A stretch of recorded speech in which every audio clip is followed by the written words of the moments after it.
Welcome to the Juice Box with Juice Springsteen, covering the week that was in professional wrestling.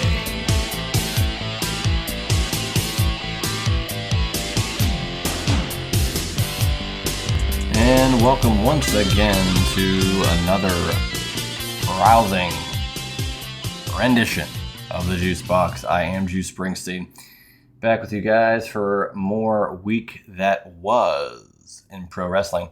We are about a week and a couple days away from SummerSlam, finally. This has really seemed like a lull from, Night of Champions until now, or Money in the Bank rather until now, whichever, you want to call the more important pay-per-view. But now we finally are getting to SummerSlam. We have more matches solidified in stone. I still don't know why some of these don't have stipulations. I will go over the matches in a little bit. We will do a prediction show next week. More on that a little bit later on. As always, before we get into any more about what we're going to talk about today, Juicy Steen on Twitter, Juicy Wrestling Closet on Instagram, juicysteen.podbean.com, iTunes, Google Podcasts, wherever you could find me. And this show, please do. If you go to iTunes and listen to this show, it'd be fantastic if you could rate and review it. Give it a 5-star review. That would be really helpful for this pod to grow forward.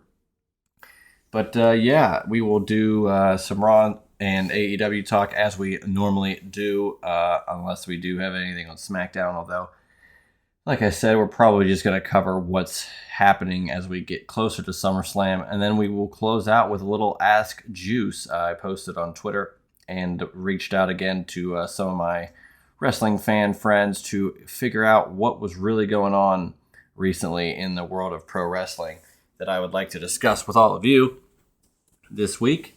And we will get to that as well. So first and foremost, let's get into, we'll do Raw, SmackDown, and then into SummerSlam-ish. Then we'll get into some AEW stuff as well, because that will kind of transition into Ask Juice. All of it really could tie into Ask Juice, but let's start off with Raw. Most recently with what happened here. And we're also, I do believe we're going to do a this week. I'm going to do this month in wrestling history specifically for something to watch next week. We'll get to that in a second. But so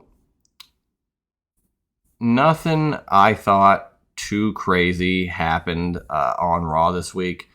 We did have the NXT North American title being defended. Seems like Kevin Owens is injured and has been working through such an injury. Hopefully he can recover. The tag titles have been on them for a while now, and as unfortunate as it seems, it's just a realization.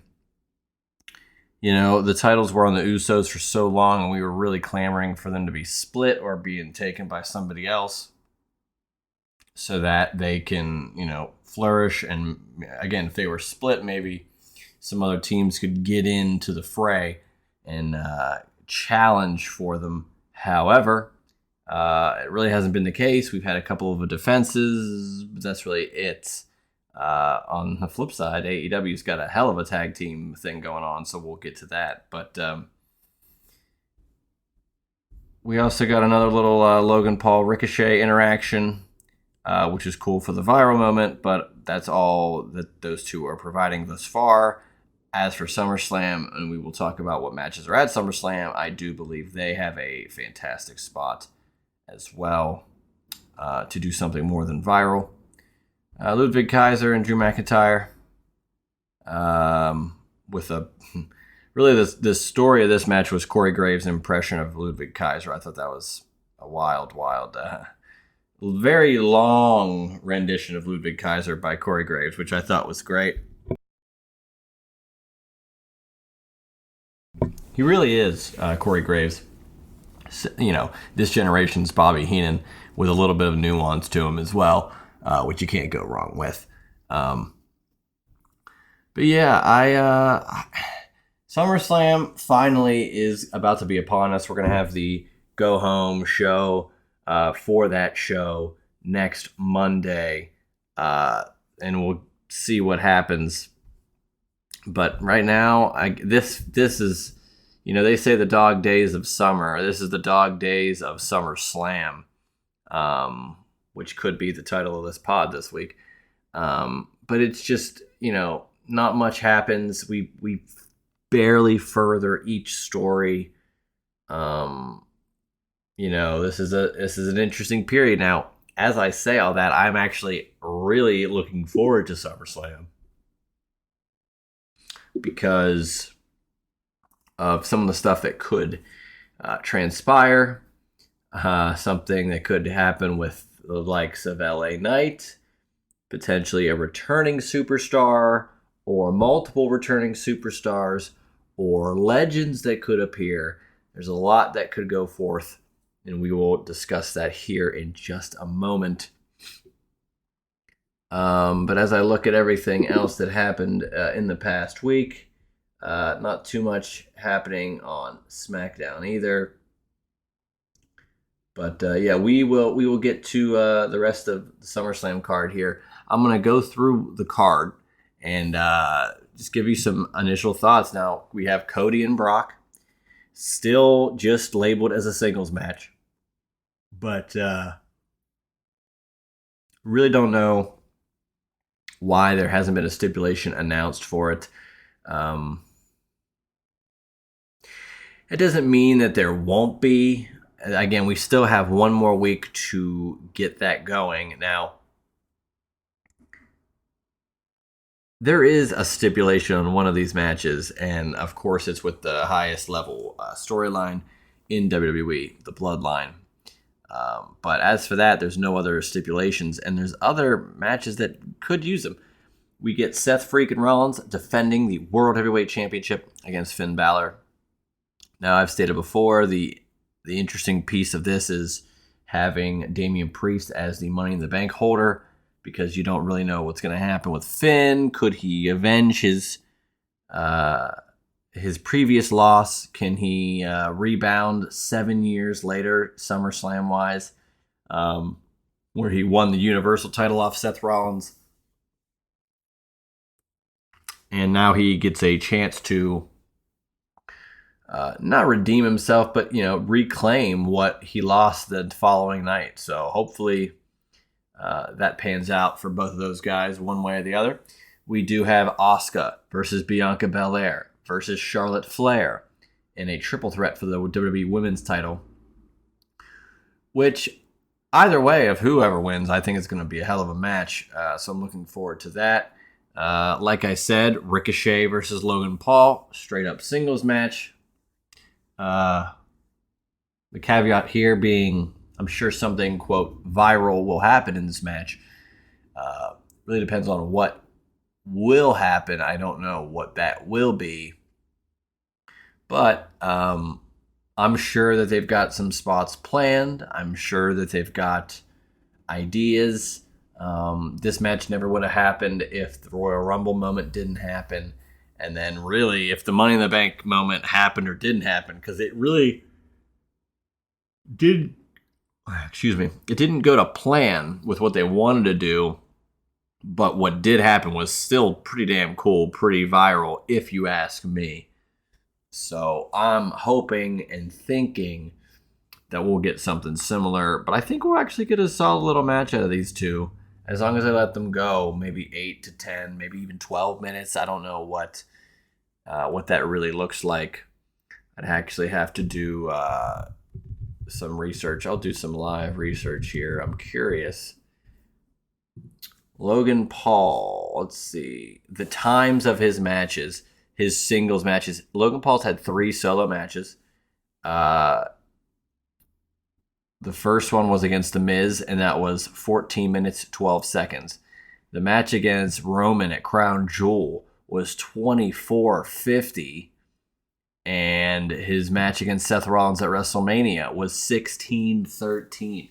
So with Ricochet, give me 12-14, and I think you can nail what I think they want now. If it goes on first, you might get a little longer of a match, which I don't hate either. So we'll have to see.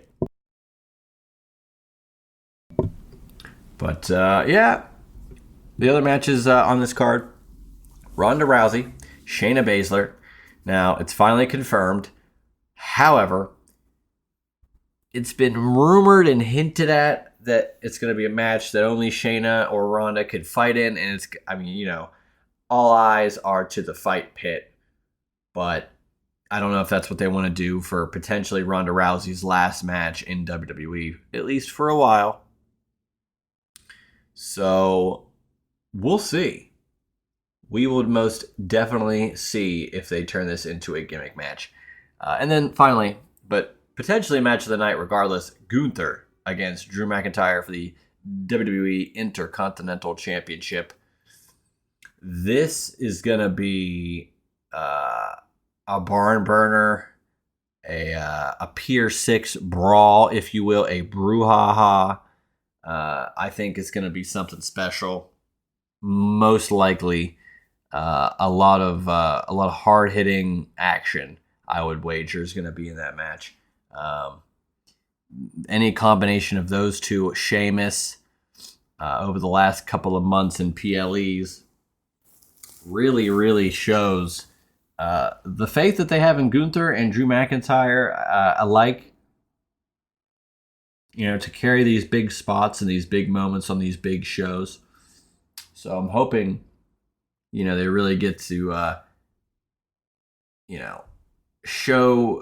showcase again why they are what they are and why they have the spot that they do. Because I do believe that they have earned getting these types of matches over and over again. And I say over and over again, kind of jokingly, because they're not every month or every week. We get matches like that all the time where we see the same guys, you know, go at it and back and forth, and it's kind of boring. But these are almost really pinpoint of where they want to go and what kind of matches and what shows that they're having those matches on, to really prove that it's not stale to have them wrestle every now and again. So yeah, so SummerSlam looks pretty good. I don't know if they'll add any more matches, maybe one more, but I don't know what that would be or what that would look like. So let's head out of that. We'll get back into that next week, and I will have a little bit more information on next week's show later on in this week's show. Let's go into the AEW of it all. Actually, you know what? First, let's do this a different. This is an amended version. This month in pro wrestling history. July is, almost coming to a close, but I could not talk July. I could not talk wrestling pay-per-views, vintage wrestling pay-per-views at that, and controversy without discussing a pay-per-view that I'm going to recommend everybody watch purely to get a sense of what the coffin on roller skates WCW was in the year 2000 with Bash at the Beach 2000. This show is going to be the center point, the focal point, the big idea of next week's Dark Side of the Ring episode. I'd like to say the good, the bad, and the ugly, but it's really the bad, the ugly, and the downright awful. But it's going to be a lot about the worked shoot, quote, unquote. I don't know. There's with Jarrett and Hogan and Vince Russo. It is going to be a mess to see how they navigate it as a Dark Side of the Ring, because it's unprecedented. Normally, you get some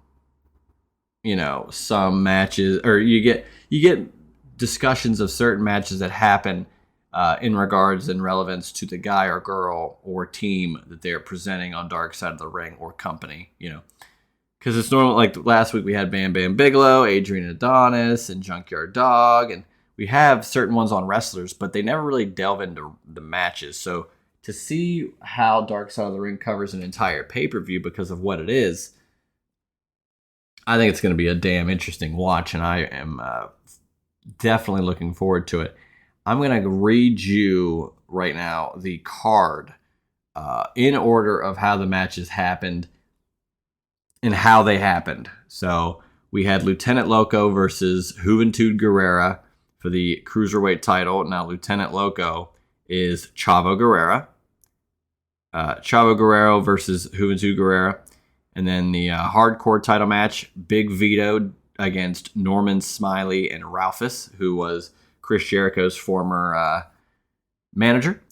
Daphne versus Miss Hancock. Now, Daphne with Crowbar, and Miss Hancock had David Flair on her side, but it was just the two women in a wedding gown match.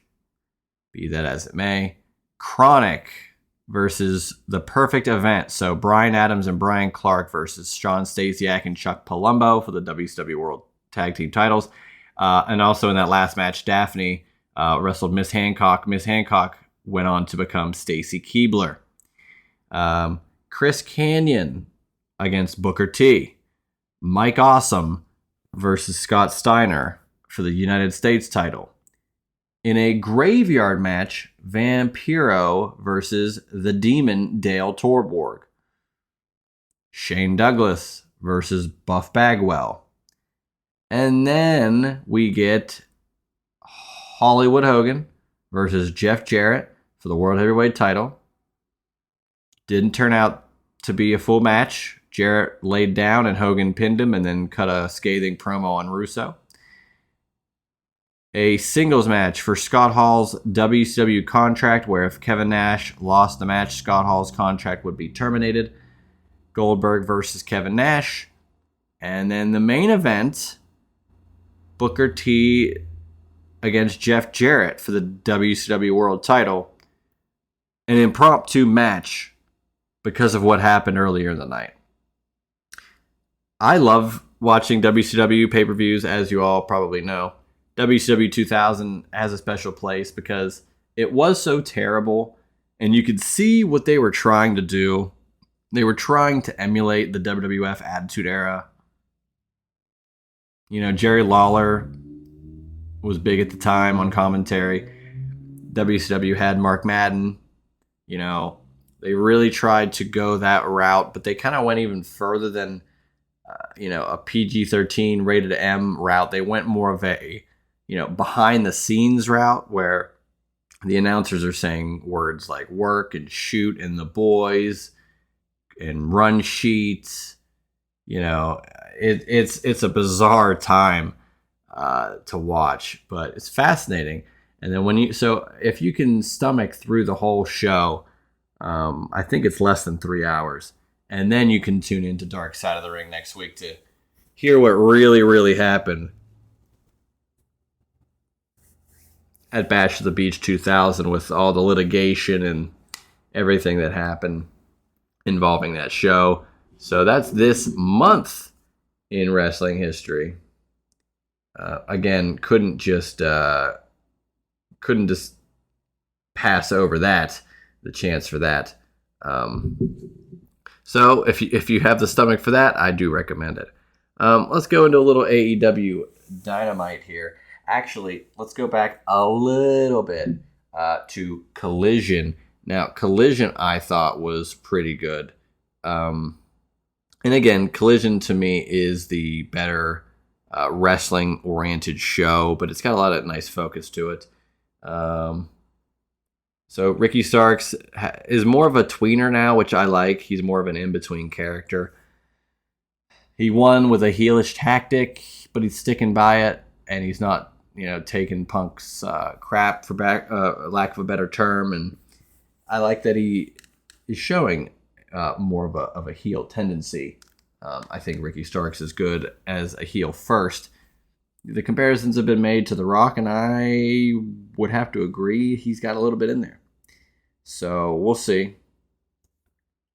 But Collision was interesting. That's pretty much all I took from that. Now Dynamite the other night we had an incredible match between Swerve Strickland and Orange Cassidy that Swerve won due to interference. We had Orange Cassidy, or did I say Orange Cassidy? I said Darby Allin. I meant Darby Allin. Orange Cassidy fought AR Fox for the international title, and that was an incredible match. Now, AR Fox interfered in the Darby match, costing him the match, and Swerve gets the victory. So, we also had Jack Perry, who... Here's what we're doing here. This is a divisive issue that I feel like a lot of people are... I mean, it's divisive for a reason. It were to seem that, because the big point here with Jack Perry is Jerry Lynn, who is a producer now with AEW, interrupted Jack Perry and, told him he didn't like what was going on. I don't like him, so he didn't like what he was doing. And now it seems that next week we're going to get a match maybe, or a fight, or just some sort of interaction between Jerry Lynn and Jack Perry. There's one side of the thought here that's like, why are we having old ECW wrestlers? Is this how we're going to get Jack Perry over? Because, Taz isn't going to wrestle for Hook, and Jerry Lynn is up there in age. You're going to get these guys. What are we doing with this? I say that, but at the same time, Dusty Rhodes was in the dying days of ECW as an older guy who wrestled Steve Corino, and put over some younger talent. So I don't hate that at all. I see what they're saying, but I think we got some time to look forward with this. The other part of this could be, and this is just speculation, just some fodder from the interwebs that I've been seeing, but I've been also kind of conjuring up. I could definitely see it happening, is if this all continues where Jack Perry has a real tough time with Jerry Lynn.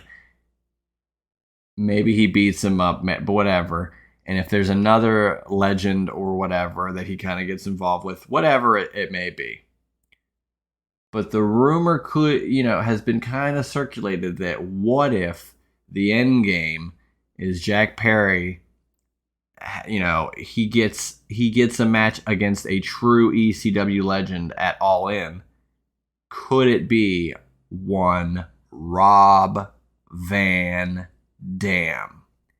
And if that's the case, I don't hate that. I think that's a good way to, again, legends in AEW have always been a great point of contention in regards to how they're utilized and how they're really put in great scenarios, and they never really falter at that.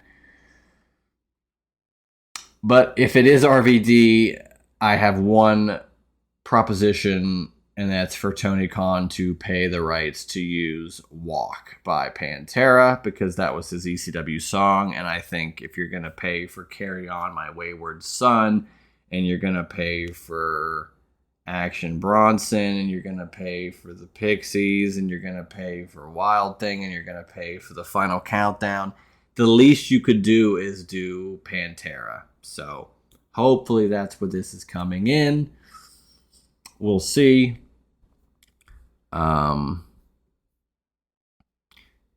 Yeah, so we'll see what happens there. It seems like the Jericho Appreciation Society is kind of, disseminating as we speak. And I did forget, though. We're going to talk about, I'll kind of begin the Ask Juice segment with some little amendments here, because we got a lot of stuff from both shows that I'd like to discuss in Ask Juice. So Jack Perry, I think that'll be a nice idea there. Like I said, with Darby and Swerve, great match there. And then the main event was pretty solid as well. Lucha Bros getting the win. And so I thought the show was pretty good. I skipped over the Adam Cole and MJF segment and the Britt Baker match, because that's what we're going to discuss here in Ask Juice. Welcome to Ask Juice. Before we get into the actual questions, I want to just discuss a couple of things. One thing I didn't get to discuss, the match at SummerSlam with Jey Uso and Roman Reigns is the tribal combat match. You know, someone has to be acknowledged as the tribal chief. Will we see Rikishi? With the Hollywood strike, will we see The Rock? I'm not rooting for the Hollywood strike to continue.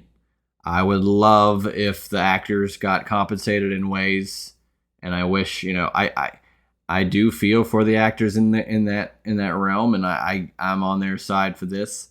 So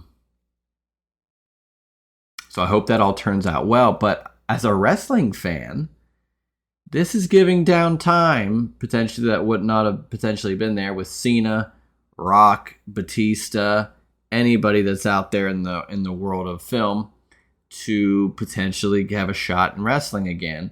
Now, clearly, Cena already went to London for Money in the Bank, so he's probably hit his quota for the year, maybe one more appearance. But as for The Rock, I mean, SummerSlam's a pretty damn big show. And if you're going to have to acknowledge the tribal chief after the end of this match regardless, I mean, why not have The Rock come out? Why not have him show up? I don't know. I think last week I stated, or a couple weeks ago I stated that Mania 40 is it. I am drawing the line that if Rock doesn't have some sort of spot at WrestleMania 40 with this bloodline thing, that's it. I think that's it. But I have some faith. I think that if they do really want to finish this story with Cody, I think they probably have had this for a while, and they kind of figured they could extend it longer than the initial run, and that's what they might be getting. But with this match at SummerSlam, I just think it's right for The Rock to come out and to really make an impression. I could not imagine the pop at Ford Field, but I mean, I think it would be WrestleMania-esque for sure. So I'm hoping. I am. I'm hoping that happens. I hope that The Rock does come out. We might get Rikishi as well. You might get an influx of the Samoan dynasty at this show. So we will see. But I didn't get to mention that earlier as I ran down the SummerSlam card. But as I said earlier, let's go into Ask Juice for this week. I asked on Twitter, and I asked some of my wrestling fan friends, shoot me over some interesting questions, any concerns that are going on in the world of wrestling, and I will discuss them. We have some really interesting ones that we'll close out, but let's get into these first two. Can you see the LA Knight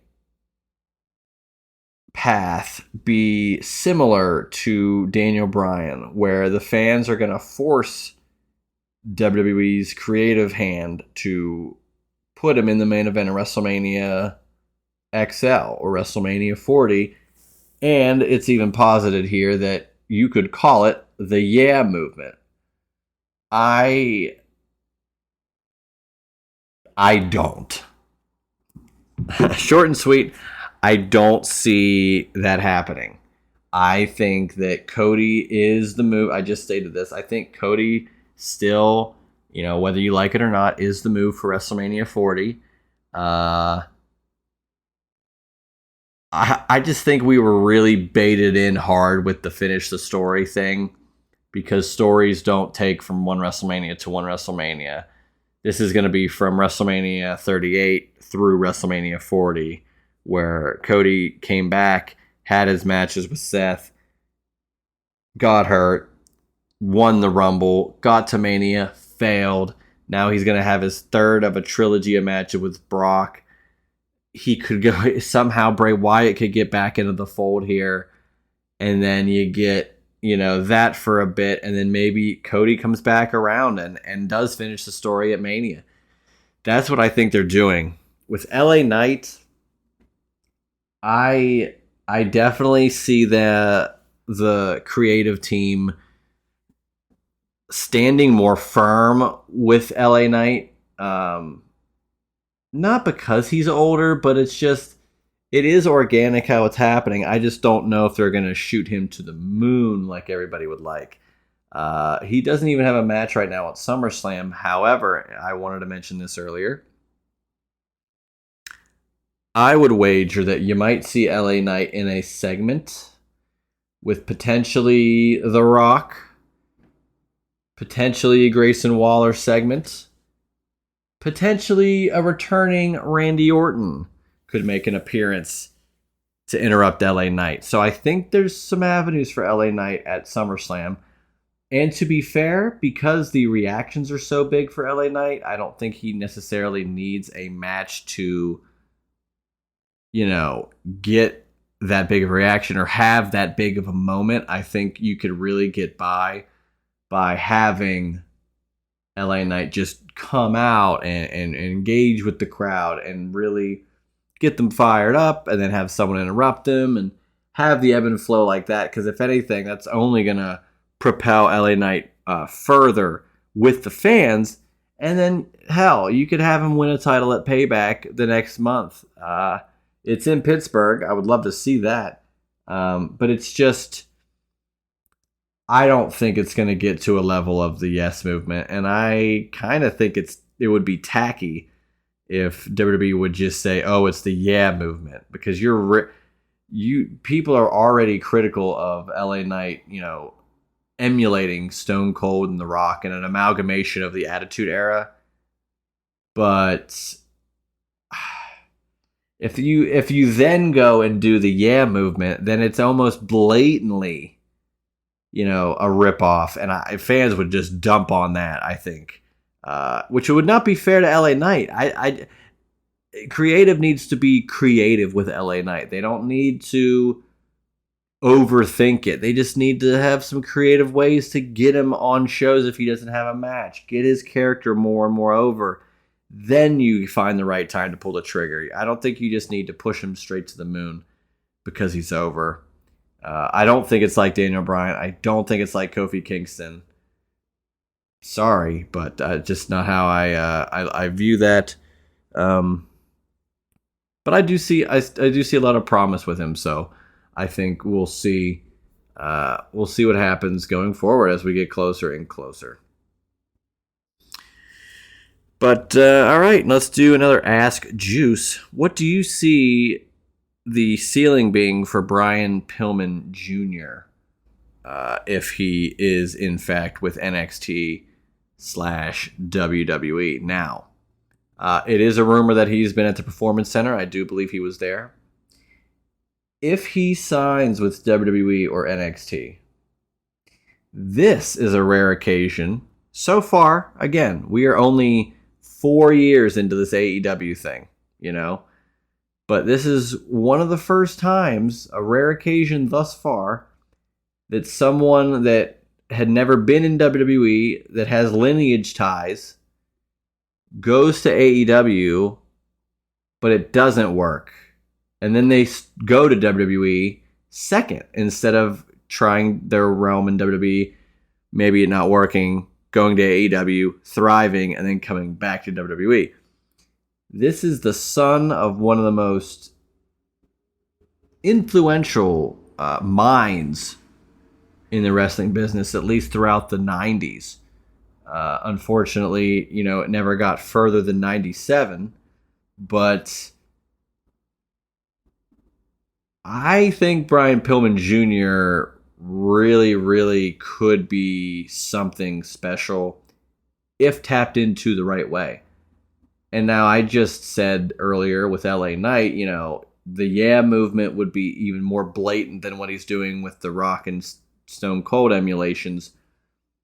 I think it's different if you are the son of a legendary wrestler. I have zero problem.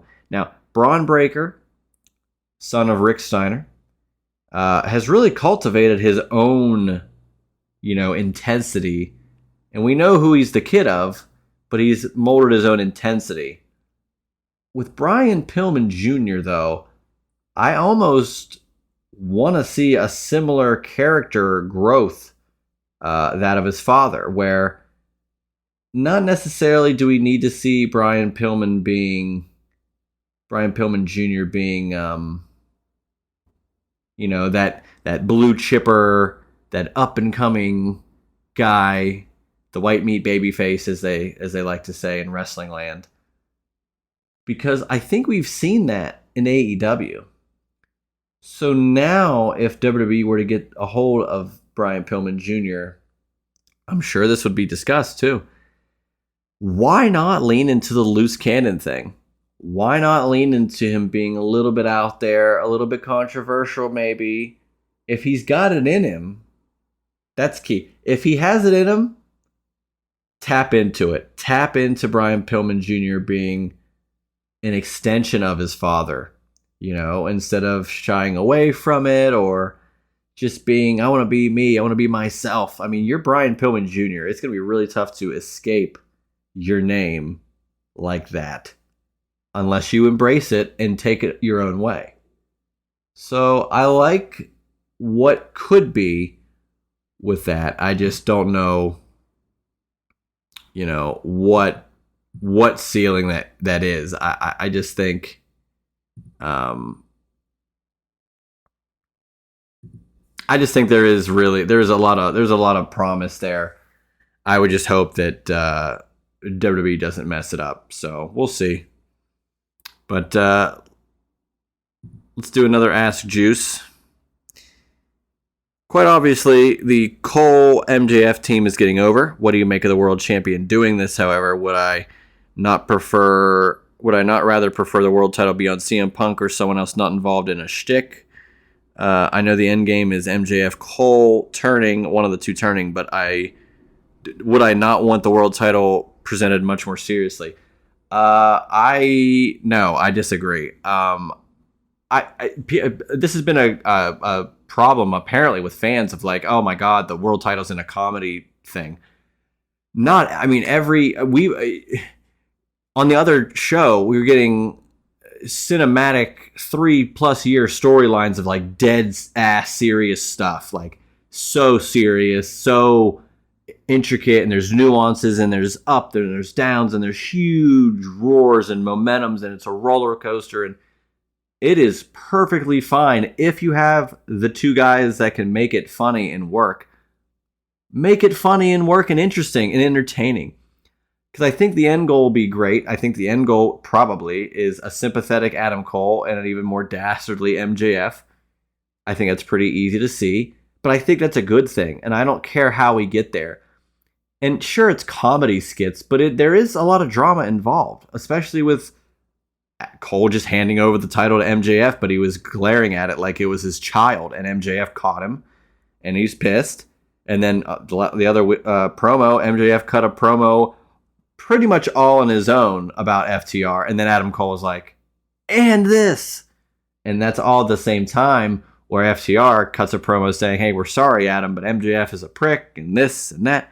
So I don't know. I don't care that it's a, quote, comedy segment each week. It's not comedy. It's not Orange Cassidy, who is a comedy gimmick, yet he's having the best matches on Dynamite every week. That's another story for another show. But it's not as much comedy shtick as it is good storytelling. It's funny, but it's telling a great story of how they didn't want to be friends. Now they're friends. They both hate Tony Schiavone, but now it seems like one wants something and the other one sees it. And then MJF gave Adam Cole a shot at the title. Roddy Strong comes in and MJF doesn't buy it. Or, MJF is saying, hey, you better control your friend here. And Roddy's saying, hey, Adam, you can't trust this guy. I think that MJF has actually hired Roddy Strong to help throw all of this of Adam Cole's mind into a frenzy, and it's going to hurt Adam Cole in the end. So we'll see, but I think it is a serious angle. I just think some stuff is entertaining and funny. That's just how it is. And it's not like this is going to be forever. At least it's something different. So I applaud across the board. I wholeheartedly disagree. Are Friday's chicken tenders considered gourmet? It's been a while since I've had them, but no. Any Applebee's, Fridays, BJ's, any of these general nightlife restaurant things, late night apps or half off type suburbia things, they're good, but I wouldn't call them gourmet.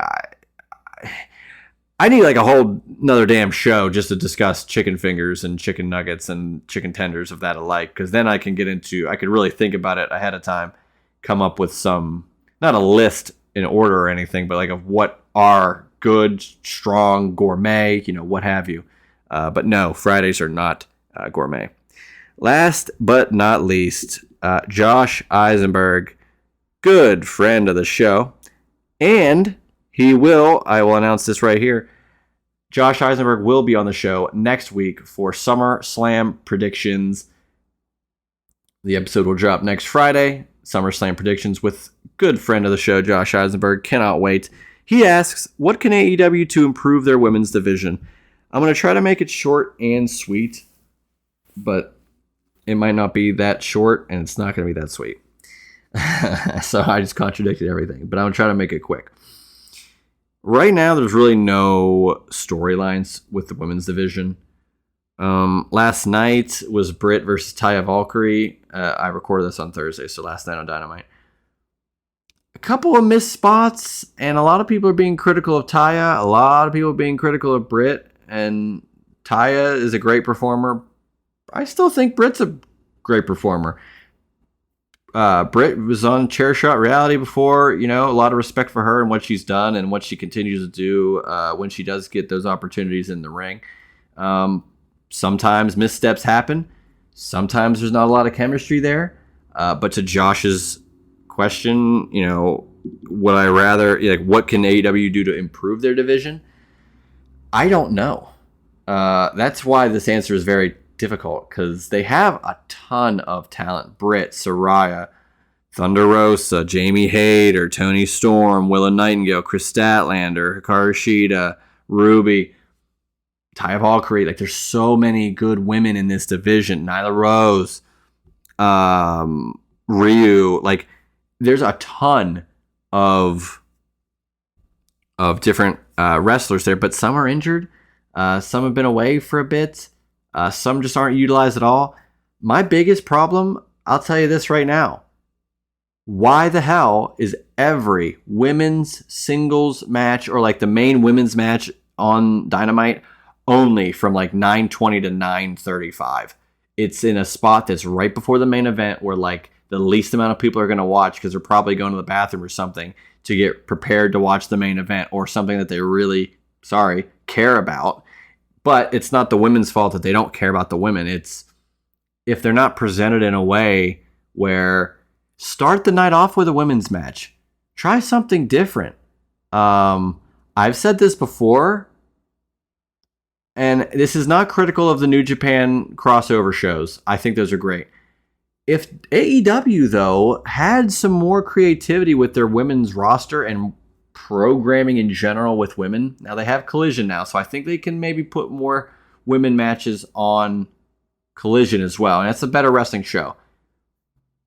I think if they really did it right, with the amount of talent that they have, they could have a killer women's only pay-per-view. I'm not saying they could do it every year, maybe once every couple years. WWE did it with the Evolution pay-per-view, and I thought that was a damn good show. They haven't done it since. But women, clearly have a strong spot on the cards mostly every week, mostly every PLE.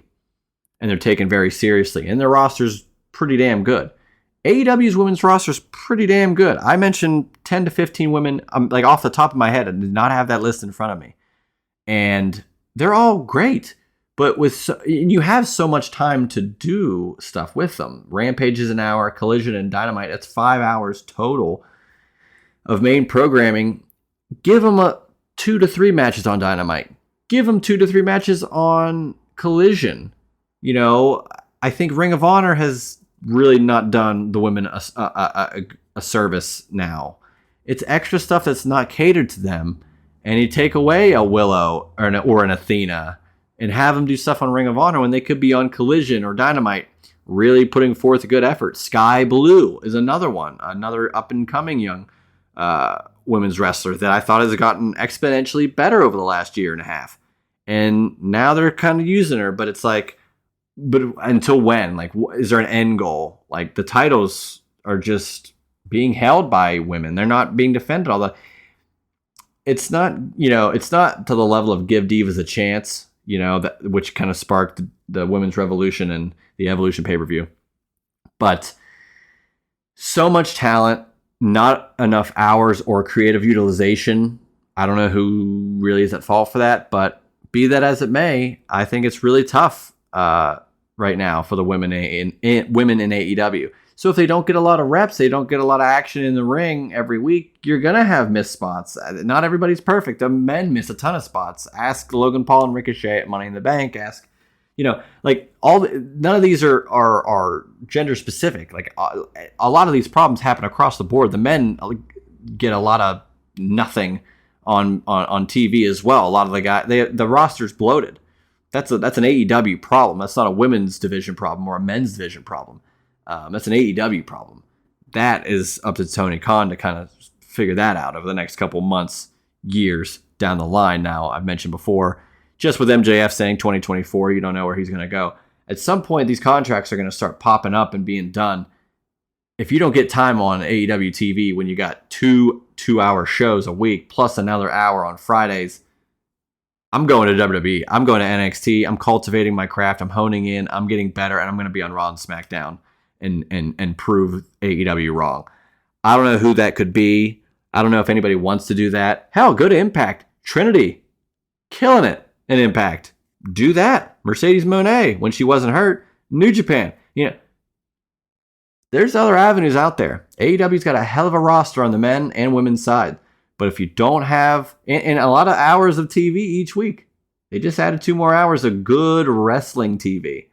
But if you're not going to utilize those women creatively on those shows, why have that roster? Why have a stacked roster like that? Britt Baker and your Tony Storms and your Jamie Hayters and your Willow Nightingales and your Jade Cargill, I didn't even mention, Chris Statlander. Like I said, if you're not utilizing them to their fullest extent most weeks, every other week even, why have them? So I think it's a waste. So great question, Josh. Maybe we can discuss this at another time, long form. But next week will definitely be the SummerSlam prediction show. Cannot wait for that with Josh Eisenberg. Great friend, great guy to have on the show. We've had previous renditions of the predictions. Looking forward to hearing what he's got to say. As again, we've hit the dog days of SummerSlam, but we are about a week away from the biggest party of the summer. So cannot wait. But as for me, this has been the Juice Box this week. Another fun show. Love just, talking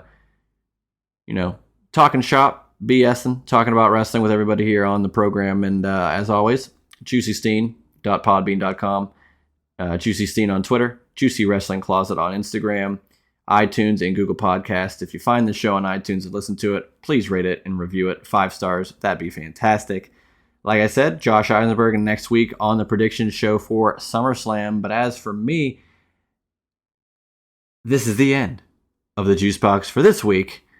Hope you guys have a great weekend. And SummerSlam next week. Can't wait for those predictions. Josh Eisenberg will be a guest right here inside the Juice Box.